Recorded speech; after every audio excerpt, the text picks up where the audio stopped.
Good afternoon. It's McCollum on Business. Back from we only did one show last week with the holiday week there on Thanksgiving. So we appreciate you joining us back here on this Monday. It was a slow week in terms of business news, government news, etc. last week. Market did sell off as Tuesday and Wednesday as that went through, and it's not much better today. We'll get into all of that here in just a minute. But I appreciate you joining me. I'm Stephen McCollum.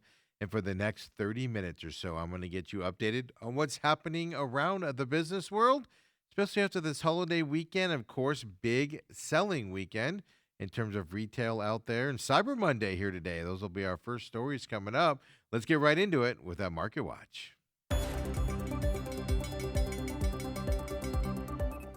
As I said, not a good day here, folks, on the market. We're starting off December, and usually you notice the end of the year sell-offs, and then it kind of rebounds at the beginning of the month. Well, not here on December 1st. 190 points down here for the Dow Jones right now. It's trading at 47,511. S&P 500 is down 7 points to 6837. The Nasdaq's down 8 points right now to 23,357. Then you got the small cap index, the Russell 2K. It's down 8 points to 2486 for that Russell 2K. And then look at this. Bitcoin continuing to struggle. I'm going to call it a struggle. It's kind of its new norm. It's back to the 80,000 mark here, right? Down 5,200 points here today. Again, as it was trading up closer to the 90,000 over the weekend. Got back up to that level. Well, today, 85,111 is what it's trading at right now. These cryptocurrencies are continuing to kind of just stay at these levels. They'll get a little bit of a bump, as I said, over the weekend. Got close to 90,000 or did go over 90,000, it looks like, late last night. And then just pop right back down again as well. So those are going to be the first stocks we're going to look at here today. Strategy is the first one. If you don't know Strategy, they're a Bitcoin proxy. Well, they've obviously been under an enormous amount of pressure from the falling cryptocurrency prices that have happened over the last couple of weeks. And then their stock is down 10.33% as well here today. Strategy stock. So they got the outside pressure of the cryptocurrencies when that's your business. And then just a huge downfall here today for this company. Well, Strategy cut its outlook and they sold stock. Why? Well, they're trying to establish a $1.44 billion reserve. Well, because they're trying to figure out how to work with and deal with this giant drop in Bitcoin's value. So if you look into this stock here, this company owns about 650,000 Bitcoins. Yeah, do the math. $54.84 billion as well, right? Strategy back in October had a big play on Bitcoin as well. Back in October, they actually anticipated Bitcoin would trade around $150,000 by the end of the year. Well, missed that one a little bit as it's only at 85,000 here today. It can still get up there. I doubt it's going to, but it's still a possibility. But obviously, a Bitcoin here, trading at this 85,000 earlier, just as we just looked at it. So Strategy had to redo their forecast. They now anticipate Bitcoin will be between $85,000 and $110,000 at the end of this year. That's a big strategy there and a big range there for Bitcoin coming up. But companies like this are dealing with this major sell-off here, not just in Bitcoin, which is a big part of it, but also other currencies as well, right? Which leads us to our next stocks here as well, because not only is Bitcoin obviously down big today, back in that 85,000 range, but the other cryptocurrencies are down. Ether, for instance, that's also sharply down today as well. About 9% of its value, Ether, is down today. So it's not just Bitcoin, it's all the cryptocurrencies, which is affecting companies that deal with the trading of that, right? First one we're going to look at, Coinbase is the first stock. Yeah, it's down big today as well, about 5.64% right now in their value. Heavily trades around all the cryptocurrencies there on Coinbase. And then you got Robinhood. That is more, they do cryptocurrency stuff, but they also do regular stocks, et cetera, as well. Robinhood is the next stock we're going to look at because of these crypto prices. Yeah, 4.41% down for Robinhood today as well. So whole market's in sell-off mode here today, and the cryptocurrencies especially way down as well here and affecting these specific stocks here that we do look at. And when we come back and look at the stock market later on and the market watch, we're going to look at a couple stocks here. We're going to look at DoorDash, Walt Disney, big Zootopia 2 opening this weekend. We'll see how that opened up and how that's doing to the Walt Disney stock. And then a furniture component company, right? They put them together. Leggett and Pratt is in the news. Excuse me, Leggett and Platt is in the news. We'll talk about that here coming up as well. But first, right, it's Cyber Monday, folks. If you're at work today and you're just eyeing Amazon and all of the online sites out there, well, you're not alone. Experts do expect consumers to drive, a record Cyber Monday here today. The spending is expected to be a record, despite the giant uncertainty around the market that's happening overall, right, with consumer sentiment, etc. Adobe Analytics, they estimate that U.S. shoppers will spend about $14.2 billion online just today on Cyber Monday. That will be about 6.3% more than in 2024 if it does hit that $14.2 billion level. Spending is expected to peak between the hours of 8 p.m. and 10 p.m. local times. That's when Adobe expects $16 million alone in those 2 hours to pass through online shopping carts every minute nationwide. U.S. consumers already spent $11.8 billion online. That was just for Black Friday, just a couple days ago. They also spent $6.4 billion on actual Thanksgiving Day online as well. And then over the weekend, $11.8 billion for the whole weekend as well. So that did exceed the Adobe's forecasting model that they did have going into this big weekend. Purchases made across Cyber Week, those are considered the 5 major shopping days between Thanksgiving and Cyber Monday, if you didn't know. Well, that obviously provides a strong indication of how much shoppers are willing to spend coming up for the holidays. Now, I know a lot of people were discount shopping for those amounts, but people were obviously spending record amounts of money over the weekend. The big deals out there, well, electronics, apparel, well, they're expected to peak Monday. They're going to be at 30% and 26% off average list prices is what's expected to hit on Cyber Money today. And keep in mind, these are Adobe's estimates, and these estimates are the latest ones as of this morning as well. Other categories, though, we'll still see those deep discounts, right? Toys, they could be about 27% off listed prices throughout the day today. Salesforce, which is a software company, we talk about them here a lot. They track digital spending from a big range of retailers, and they include grocers in their spending side of things. They estimate that Cyber Monday's online sales, they're going to total $13.4 billion in the U.S., $53.7 billion across the whole world as well. So you guys are buying stuff here with this holiday weekend coming up, and this big drive. If it goes to records, what does that mean for the rest of the holiday shopping sale? We're going to see discounts, or are we going to see less discounts coming up, right? From that side. And an interesting fact of American shoppers over this holiday weekend that just happened, Black Friday, right? We found out that American shoppers actually moved to artificial intelligence and use that in huge numbers, unprecedented numbers, if you want to say it that way. So that obviously is helping push online spending to that $11.8 billion that we just talked about out there. Now, why use AI? Well, you could avoid crowded stores. You could shop from home using AI and find the best deals out there. So U.S. online spending surged 9.1% from last year on the nation's busiest shopping day on Friday.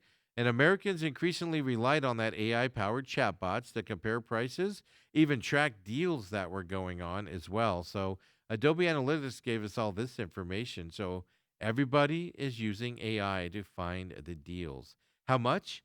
805% spike in AI driven traffic to U.S. retail websites compared to last year.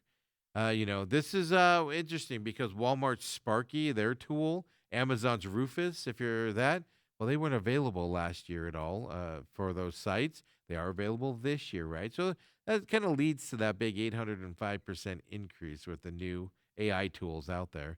An Adobe survey also found that nearly half of U.S. shoppers have already used or they're planning to use AI to assist with their online shopping this season. So, look, if you're not using AI to find the deals, you're alone basically, right? To find that out there. So get on board with that AI shopping and finding the deals. And I said a couple weeks ago, I saw somebody that put a whole thing together where he could track it and even got it down to the penny on tax, shipping, etc., and do his purchase there. And it took him about 10 to 15 minutes to do it. And then it took the sites there about 5 minutes to get all the information back to him.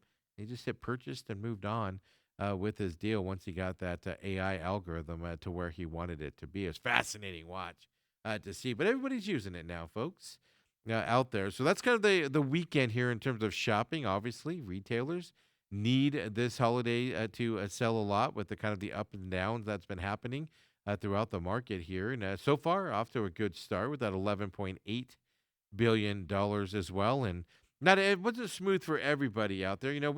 We talked about this before. Amazon and their drones. We know that an Amazon delivery drone hit a crane cable a few months ago out there in Avondale, where they use them there. And out in Texas, well, the FAA is investigating an incident in which the Amazon delivery drone, well, it struck an overhead internet cable there in Texas as well. So, Amazon having issues here with these drones as well. Amazon said the drone had just completed a delivery and it clipped a thin overhead internet cable. They kept saying internet cable, folks, as well, right? And then what that does is that triggers a safe contingent landing, which is basically a safety feature designed to bring the aircraft down immediately when there's problems or unexpected situations. Amazon did self report the incident to the FAA and has not received any additional inquiries from the FAA at all, as well. But it wasn't a power line, it was an internet cable. And I know that was Texas, but we had a similar incident here with a construction crane and a AI powered drone, or a drone at least, here with Amazon out there and its delivery drone radius there out in Avondale. So fascinating. These little cables seem to be a problem here for these drones for Amazon coming up as well. And then, right, we're December 1st here. We have a couple things going on in the sports world. You got the 2311 Front Row Motorsports lawsuit against NASCAR. That's hitting the courts today coming up. I'll be keeping my eye on that, of course, at the pit stop there, at the pit stop talk throughout the day. And as that trial moves on, and we also have here in the business world, well, the Supreme Court is hearing a $1 billion case about whether, yes, internet companies and internet providers, whether they can be liable for their users committing copyright violations while using their services. This is that legal battle we've talked about here. It's pitting the music and entertainment industry against Cox Communications specifically. Cox does provide internet to over 6 million residences and businesses in the United States. So what's happening is this coalition of music labels, they sued Cox, alleging that Cox should be responsible for the copyright violations of internet users because Cox was warned of serial copyright abusers, and they say they did nothing about it as well. The coalition argues Cox was sent numerous notices of specific IP addresses that reportedly violated music copyrights, and Cox's failure to terminate those IP addresses from internet access, well, that means Cox should be responsible for that as well. The coalition does point out that Cox had a 13 strike policy for potential elimination infringing customers. So basically, I mean, 13 points you have to hit you before they'd eliminate you from your services. Yes.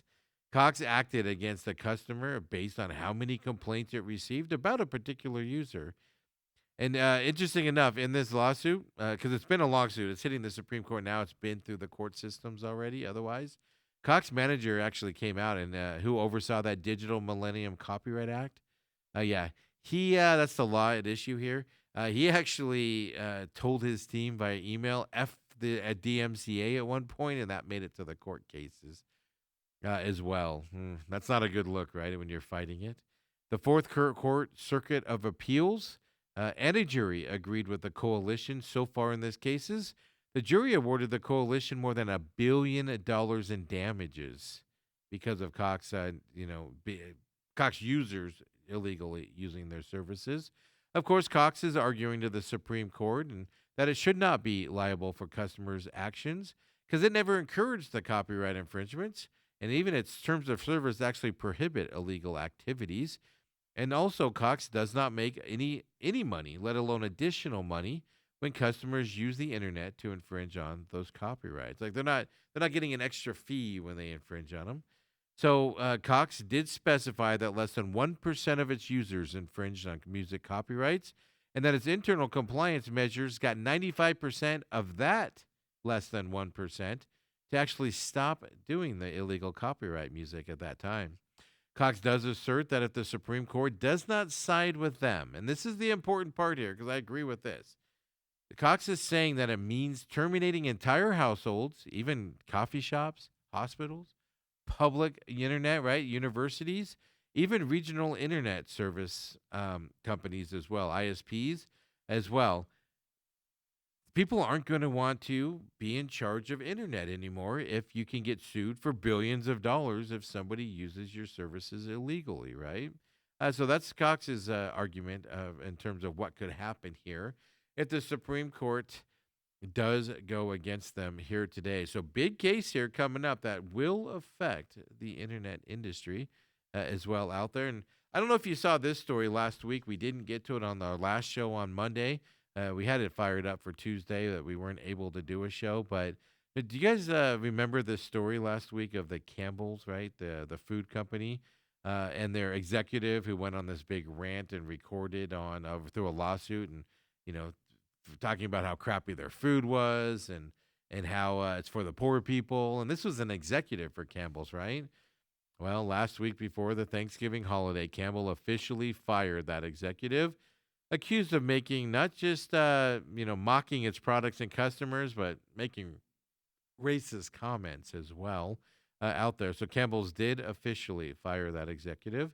So, how this started was, this is fascinating. This started because of a lawsuit filed in Michigan. A former employee there, Robert Garza, he's suing Campbell's and also the then vice president of information technology, Martin Bally. And then even his existing manager was involved in it as this lawsuit as well, or named in it. The complaint alleges retaliation in a hostile working environment. He cited a November 2024 meeting between Bally and Garza to discuss the salary for Garza. Well, Garza allegedly recorded the conversation, and the audio got out there, folks. Yes, NBC News had it. A bunch of other people had it as well. It was 90 minutes long. I heard a bunch of excerpts on it over the weekend. Ugh. Yeesh, that guy made it to the executive level with that attitude. It's amazing to me. Nobody knew what he was really like, right? During the interaction, the lawsuit alleges that Bally described Campbell's as, quote, highly processed food. That's where you got that rumors last week of 3D printed meat in the Campbell soups, right? And he did say that the Campbell's products were for poor people. He also allegedly made racist remarks about Indian workers. He did call them idiots at one point as well. And now unemployed from Campbell's, right? Going into the holidays coming up as well. So, life comes at you fast when you're an idiot as an executive as well, right? So when we come back here at McCollum on Business, we keep the show rolling. We'll get into some local stories, and I got a question. Did you get in on that Kraft mac and cheese and Walmart deal that happened on Black Friday? Most people did not, so I doubt many of you did, but maybe you did. I'll tell you about how fast that went off the table coming up as well, folks. Come on back. It's McCollum on Business.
And we're back here, McCollum on Business, Monday edition.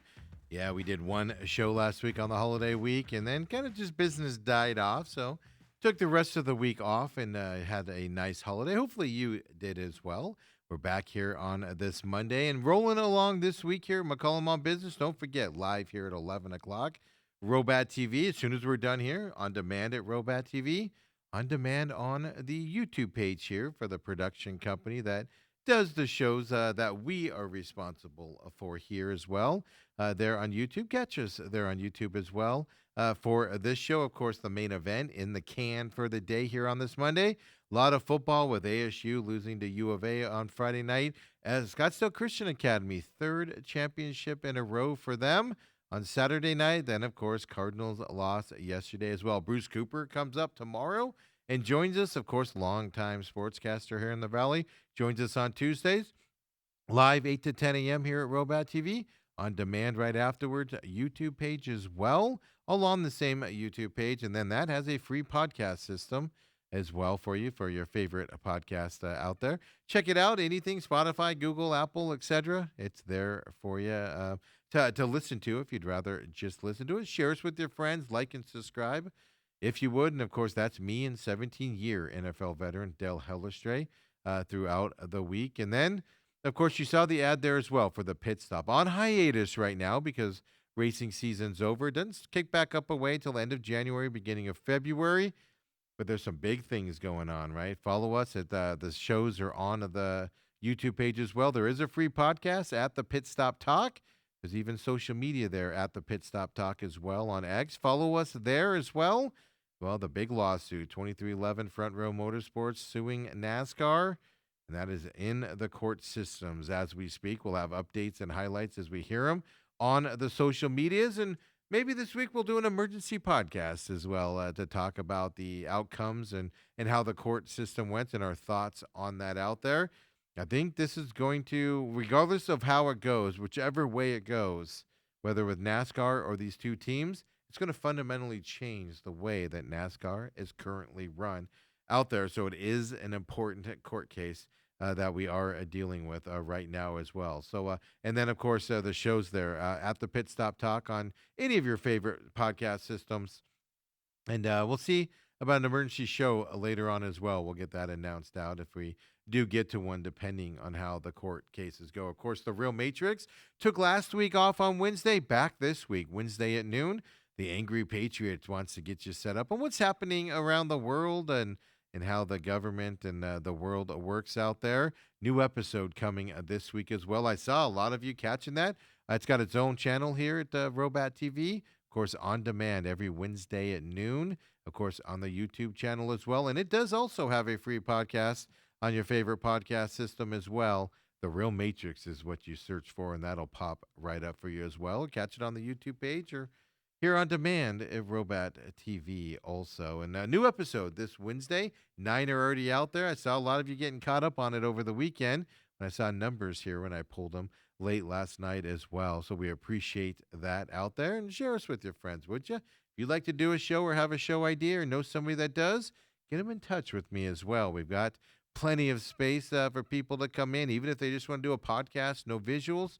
We have the setup for that as well. Can work with them to get that voice that they want, and be a lot of fun working with them as well here. So get them on board as well as we move forward. And with all that being said, let's get right into that Market Watch.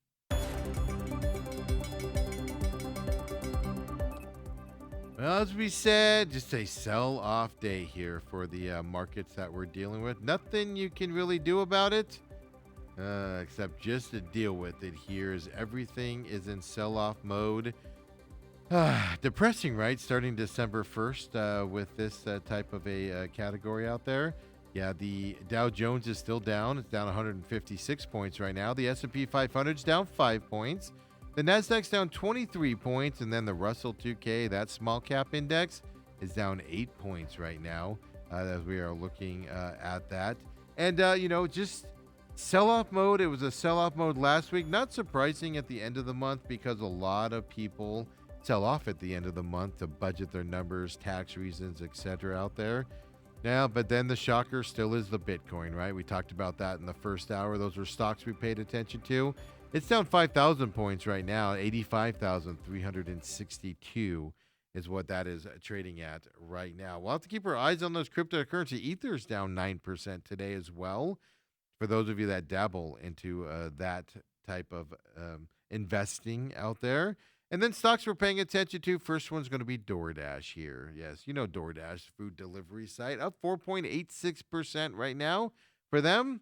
Well, Sequoia's Alfred Lin came out and he bought more than 514,000 shares of DoorDash, which makes that about a $100 million purchase, by the way. So he went shopping on over Black Friday as well, right? $100 million worth of DoorDash stock, which means DoorDash is up that 4.86%. I pulled the numbers for DoorDash on a macro level, meaning, for the year.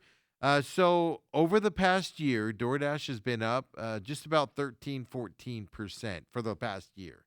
Interesting enough, though, for the last month, they're down about 18, 19% just in the last month as well. So obviously, Sequoia's Alfred Lin, well, buying at a discount. And the dip here, at least what he thinks, or what they think is a dip here for DoorDash. And that's why they're up 4.92% here today. And then let's look at Disney out there. Walt Disney specifically, 2.22% up right now. I wanted to see this stock because Zootopia 2 opened over the holiday weekend, and it had a very strong showing at the box office as well for that Thanksgiving weekend. It came in about $294 million is the numbers that I saw this morning for Zootopia 2, and that's over that 5-day holiday weekend as well. So it's going to be the third or fourth best Thanksgiving opening, dollar amounts ever. When the final sales are recorded, we don't know if it'll be third or fourth, but it'll be in that area. So not one or two. It's expected to be strong. I don't know if that's disappointing, but it was expected to rival some of those first 1 and 2 spots there. But huge opening in Disney stock, of course, up 2.18% based off of that showing there by Zootopia 2. And then we're going to look at Leggett and Platt out there. They're a furniture component manufacturing company is what they are. 16.81% up today. Big mover here on the market today. Well, they got what most companies don't really care for, right? They got an unsolicited all stock buyout proposal. Yeah, it's like somebody just drove by and threw an offer. I walked an offer in and just handed it to the secretary and said, "Here's our offer to buy you." Yeah. Somni Group International is the one that gave that unsolicited bid. It was valued at $12 per share. And you can see today with this 16% run up here on Leggett and Platt, that puts them right there, just underneath that $12 a share stands as well. So interesting enough, Somni Group also rose today about 1%. I don't have that graph for you, but it's up about 1% today based off of the news that they offered to buy Leggett and Platt there at $12 a share. So, it's an interesting day here on the stock market with the way the market's going right now with these sell-offs happening. And let's get into some local stories here as well. And let's talk specifically about the Mesa City Council last week. If you saw this news come across, I know people got excited about a possible hockey arena there. No, it's not for a hockey arena, folks. Yeah, the Mesa City Council approved the theme park district. By the way, the first of its kind here in Arizona. There's another one with some other entities thrown together, but not specifically like this. This is over at that Fiesta Mall site that's been demolished as well and being redeveloped. So the Apollo District, that whole area includes a redevelopment. It's about 80 acres of land is the total space that's being knocked down and revitalized out there. The city of Mesa previously expressed interest in hosting a Major League Soccer team, and a multi-use soccer stadium is part of this proposal here in the Apollo District, and that's what they were voting on to make it that district theme is what they're talking about. So it's going to have restaurants, retail, lodging, offices, residential uses all throughout it as well when it gets all done. But now it's zoned specifically for a soccer stadium, which will be MLS. Phoenix Rising has done a fantastic job, have great owners down there, but you need bigger stadiums, of course, in order to move up into the MLS side of things, and zoned at least here for that area coming up. And It'll be interesting to see what does come of that with getting another major league franchise here in the Valley. And interesting thing happened over the weekend as well in terms of canals. Right? How do the canals get cleaned? Anybody know? I know they have the fish that eat the algae and stuff like that. It's the way to go. But I found out way a lot of details on those fish as well, because SRP workers were in that muddy bottom of a Tempe canal on Friday of last week. Yeah, they were basically walking along, pulling a long metal fence through the shallow water that they brought down. And why? Well, they were trying to get those white amber fish that are in there to a certain area and get them out of the canal, as they are going to clean them here coming up. Workers began this first major phase of the annual canal repairs. Yeah, they were herding, relocating the thousands of fish that are in the canals. That's thousands in the 133 miles of canals we have here as well. And the fish help keep SRP's canals clean throughout the years. Crews lowered the water in the canal between 18 inches and 2 feet. That allowed the workers to walk along and slowly guide the fish into one area. And that's where they brought out the hand nets. They scooped the fish into the larger nets. And then they were lifted into a 1,200-gallon oxygenated water truck to keep those fish safe out there. So all the fish in the canal are white amber fishes. They are essential to SRP's water quality strategy, because without those fish, it means they'd be putting chemicals into the canal to keep it clean and everything.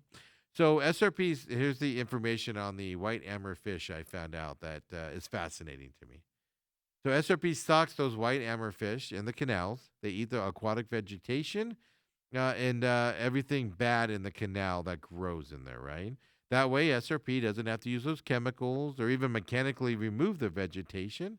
That would obviously affect flow, and things would get caught in it, etc. There are 44,000 white amber fish across the 131 miles of canal that SRP is in charge of. 44,000 of these fish are in there.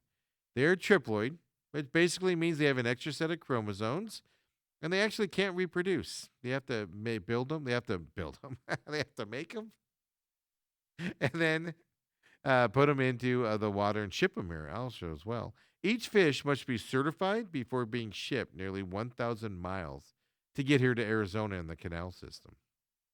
If you didn't know, fishing is allowed in the canals. You just have to release the fish unharmed if you do catch them. The fish are quite expensive. They also protected under state regulations. It is very expensive if you get caught damaging these fish out there as well. And the fish's inability to reproduce, well, that's what prevents the overpopulation in the canals. It's also the main reason why these fish must be released if caught, because obviously you can't get new ones without buying them and shipping them in, and they're expensive. After the fish are moved upstream to sections of the canal still holding water, the next phase of the dry up of the canals, well, that's where that will begin. Excavators will roll into the empty canal to clear years of silt and large amounts of debris that SRP crews encounter every cycle. Well, what kind of debris do the SRP crews get when they clean out these canals, Steve? Well, they find shopping carts. That's not a shocker, right? Furniture, tires, appliances, construction signs. Yeah, they've even found cars in the canals, just in the canals there as well. Yeah. Some items are buried in the silt that's underneath the ground and everything. Some are partially submerged where you can see them as you're walking along the canal, and you got to get kind of dig them out as well. So, yeah, they can find cars in there. Yes. There is an Arizona revised statute out there, 13-1603. And it basically says dumping the material into the canal is a criminal littering. It's a charge that can rise to a Class 6 felony when the weight exceeds 300 pounds. So obviously you put some furniture, some cars definitely into that canal. Yeah, you can get a Class 6 felony dumping into those canals out there. But cleanup happening over there in Tempe, if you see that going on and everything. And then there's a company over there in Mesa. It's called Strive. They're a compounding pharmacy, right? These are the people that combine drugs like the Zepbound with some B12, things to that effect. It was founded in Gilbert in 2018. Well, it's going to take over a larger area, a full building out there in Mesa at the Hub at 202 complex. that's freshly built out there. They're going to take over a 223,000 square foot space. And obviously, that's going to expand their manufacturing capacity and more employees, more space. And then the company also plans to expand into the building into a 350,000 square foot headquarters facility that will house the office space for their staff and things. So this Strive company growing hugely here as well in the valley. So they say Strive is already profitable. It's doing multiple nine figures in revenue a year, according to the CEO. It now has nearly 1,000 total employees in nine locations, and they were licensed in all 50 states. They also found interesting. They tout that they're self-funded out there on their website. When I was looking at it, so that basically means there's no money, right? No institutional money, no investors in terms of stock markets, etc. Within the company. Gives them a little bit more independence, right, in operating. But obviously, they're doing very well moving into these new buildings and everything for a compounding pharmacy. And then let's stay in Mesa and talk about Boeing Company, right? We talked about the 50 years of the Apache up there in Boeing a few weeks ago, or end of October, beginning of November timeframe, and they celebrated that. Well, the Boeing Company's Mesa operation is getting bigger. It was awarded a $4.685 billion contract from the U.S. military. Why? Well, the continued work on its Apache helicopter output up there in Mesa. Under the deal announced November 25th, the Mesa plant will build new Apache AH-64E attack helicopters. They'll also longboat trainers, and associated components, spares, accessories, etc. will happen in that plant. It's expected to be finished by May 30th of 2032, this specific contract out there. So the U.S. Army gave this contract to Boeing Co.'s Mesa facility, but nearly half of the funding was supplied through foreign military sales. For instance, Poland, Egypt, Kuwait, as half of this deal coming in. So among those deals, the biggest customer by far was the Polish Armed Forces. They ordered 96 Apaches in this order. That's the largest number of attack helicopters ever ordered outside the United States in the program's 50-year history. Look at Poland getting all Apache helicoptered out there. 96 of them coming up. Boeing did add that the Polish Ministry of National Defense is already training pilots in anticipation of the Apache deliveries, which will begin to Poland there in 2028. Poland is currently using 8 leased Apaches from the U.S. Army. Right now, they want their own. Boeing's also working with Poland to prepare its local industry for maintenance and support as that is needed over there in Poland. So the deal, it was a big day here for Boeing last week because not only that deal, right, here in Mesa, but Boeing also won a second multi-billion-dollar award from the military, totaling more than $7.2 billion for both the deals together. That second deal I'm talking about was about a $2.47 billion modification to an existing contract to produce 15 additional KC-46A Pegasus tankers as well. That work will be done up in Seattle, but Boeing at least 2 big awards, one of them affecting us here in Mesa last week as well there. So, yes. And then, did you get in on this deal? We'll wrap up here with this because chances are you did not. They sold out almost instantly. But did you see this? I saw it Saturday morning or Friday morning, I guess, when I woke up, and obviously no chance to get it at that point. But there was they always do novelty stuff on Black Fridays, TVs that are dirt cheap. They do bigger items of things to get you to buy them. Well, this novelty bulk, and it was a box of Kraft mac and cheese, and it sold out before people were even putting it in the carts. That's how fast it went out. 65-inch Mac Friday box is what they were calling this. It was sold at Walmart, and it went on sale online at midnight on Black Friday. It was shaped to look like a flat screen television, which obviously that's a Black Friday staple, right? A television out there. Look at that. Look at that, 65-inch. Here's the thing. It's sold for $19.37 for 65 inches of boxed macaroni and cheese. Obviously, 1937 as a reference to the year Kraft mac and cheese was introduced to the world. The box contains 65 regular-sized boxes of the favorites. So it made That 1937 made it a 75% discount here of cracked mac and cheese as well. Because that normally retails for about $1.29 in that time frame. Did you were able to get it? Were you able to get the order? I was reading some of the comments and everything. Some people were like, I got it in my cart, and before I could check out, it was sold out. Some people said it was never available to them. One person said, I stayed up for this and I don't even have a chance at it. Oof. It's the same mac and cheese as always. It's just 65 boxes of it, folks. Let me know if you got that. I want to know. I'm curious on that. Hey, we're done here at McCollum on Business on this Monday. We'll be back on Tuesday here. Keep it rolling as well. As we're back to our regular work week here this week. Come and join us tomorrow, of course. Catch us live, on demand on Robat TV. Live tomorrow on Robat TV, and of course on the free YouTube pages as well, folks. We'll see you then. Have a great Monday night, everyone.